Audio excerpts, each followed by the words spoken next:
ഇവക്ക് കുറച്ച് ദിവസമായിട്ട് ദുരന്തമുഖങ്ങളിൽ മാത്രമാണ് ദൈവക്കുള്ളത് അല്ലേ? ഇവക്ക് വല്ലാത്ത കാഴ്ചയാണല്ലോ ഇത്. ഇവക്കൊക്കെ അവിടെ നിന്ന് അതായിരുന്നു നമ്മുടെ LP സ്കൂള്, ഇതാണ് മുണ്ടക്കൈ LP സ്കൂള്. ഇവിടെ ആയിരിക്കും ഒരു അവിനേഷ്, അതേപോലെ അഭിഷേക്, മുഹമ്മദ്. അതെ അതെ അതെ അതെ, കുഞ്ഞു കുട്ടികളുള്ള.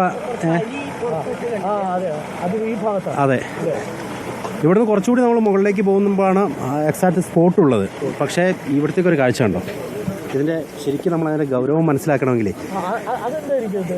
അത് തേയില, ഇതുപോലെ തേയില ഉള്ള ഇടമാണെന്ന്. പക്ഷെ അതെല്ലാം പോയി അതിൻ്റെ ഈ ഗ്യാപ്പിലൂടെയാണ് നമ്മൾ പൊട്ടി താഴേക്ക് ഒഴുകിയത്. അവിടെ ഒരു തൂക്കുപാലം ഉണ്ടായിരുന്നു.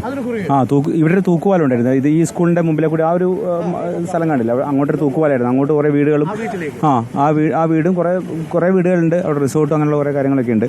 അപ്പോൾ അവിടെയുള്ള കുറേ പേര് ഈ മഴ ശക്തമായപ്പോൾ ഈ ഭാഗത്തേക്ക് മാറി താമസിച്ചു. ഇവിടെ മുഴുവൻ പാടികളാണ്. ഇവിടെ ആ പാടികളൊക്കെ പോയി, ആ പാടികളൊക്കെ മാറി താമസിച്ചു. അപ്പം പക്ഷേ സംഭവിച്ചത് ഉരുൾപൊട്ടി നേരം പാടിയിലേക്കാണ് വന്നത്.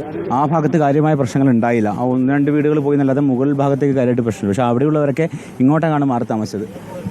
ആ കാഴ്ച വല്ലാത്തൊരു കാഴ്ചയല്ലേ ആ ഭാഗത്ത്. വിനീഷ ഇങ്ങോട്ട് നിൽക്കും.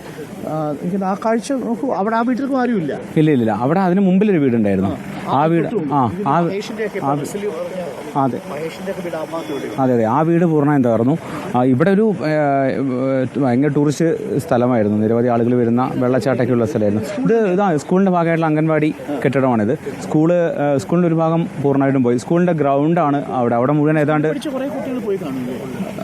ഈ ഭാഗത്തുള്ള കുറേ ഉണ്ട്. അതായത് ഈ താഴേക്കൊക്കെയുള്ള വീടുകളിലൊക്കെ ഉണ്ടല്ലോ പിള്ളേരുണ്ട്. പിന്നെ അത് മാത്രമല്ല ഈ ലയങ്ങൾ ഉണ്ടായിരുന്നു എന്നുള്ളതാണ്. ഈ നമ്മുടെ അതിഥി തൊഴിലാളികളായിട്ട് വന്നിട്ടുള്ള അവരുടെ ഒരു കണക്കും ഇല്ല എന്നുള്ളതാണ്. അപ്പം ഞാൻ നേരത്തെ ഇവിടെ ജോലി ചെയ്ത സമയത്ത് ഇതുപോലെ ഒരു മാറ്റി പാർപ്പിക്കുന്ന സമയം ഉണ്ടായിരുന്നു. നമ്മൾ മേപ്പാടി ക്യാമ്പിൽ ഞാൻ പോയിട്ടുണ്ട്. അന്ന് ഒരു കുഞ്ഞു കുട്ടിയെ ഞാൻ ഒക്കെ എടുത്തിട്ടുണ്ട്, എന്നുവെച്ചാൽ കൗതുകം കൊണ്ട്. അപ്പോൾ അവൻ പുറത്തുനിന്ന് വന്നതാണ്. അങ്ങനെയുള്ള നിരവധിയായ മനുഷ്യർ. പക്ഷേ അവർക്ക് ഈ പറഞ്ഞ പോലെ ആധാറില്ല, മറ്റ് രേഖകളില്ല, ഒന്നുമില്ല. ഇവിടെയും ഇനിയിപ്പം കൃത്യമായ കണക്കുകൾ നമുക്ക് അവൈലബിൾ ആവാത്ത സാഹചര്യം ഉണ്ടാവും.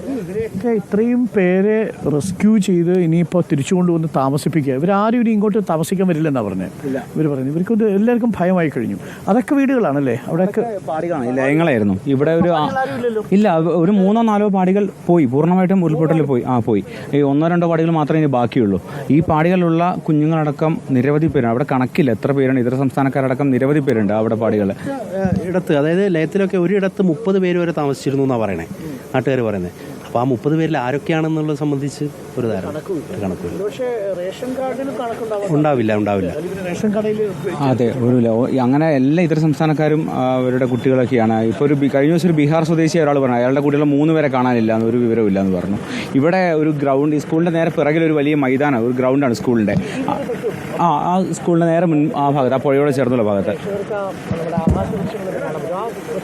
അതെ, ഇപ്പോൾ അവിടെ ഹിറ്റാച്ചി പരിശോധന നടന്ന തൊട്ട് മുകളിൽ അവിടെ വലിയ ഗ്രൗണ്ട്. അവിടെ ഏതാണ്ട് ഇപ്പോൾ ഒരാൾ പൊക്കത്തിൽ മണ്ണാണ്. അതിനിടയിൽ പരിശോധന നടത്തി. പക്ഷേ പിന്നീട് ആരെയും കണ്ടെത്തിയില്ല. ആദ്യഘട്ടത്തിൽ കുറച്ച് പേരെ കണ്ടെത്തിയിരുന്നു അവിടെ നിന്ന്.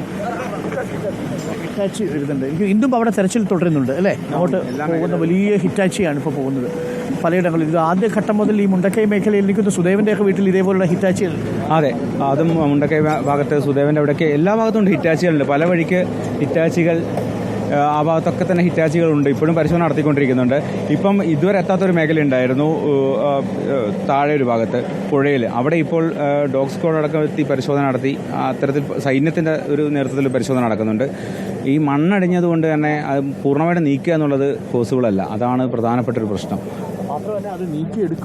അല്ല, ഇത് ചിലയിടങ്ങളിൽ ഏതാണ്ട് 40 അടിയോളമൊക്കെ മണ്ണടിഞ്ഞിട്ടുണ്ടെന്നാണ് നാട്ടുകാർ പറയുന്നത്. ഇപ്പം നമ്മുടെ ബെയിലി പാലം കണ്ടില്ലേ, ആ മേഖല എന്ന് പറയുന്നത് ആ സ്കൂളിൻ്റെ ദൃശ്യം നമ്മൾ നേരത്തെ കണ്ടിട്ടുണ്ടാവും.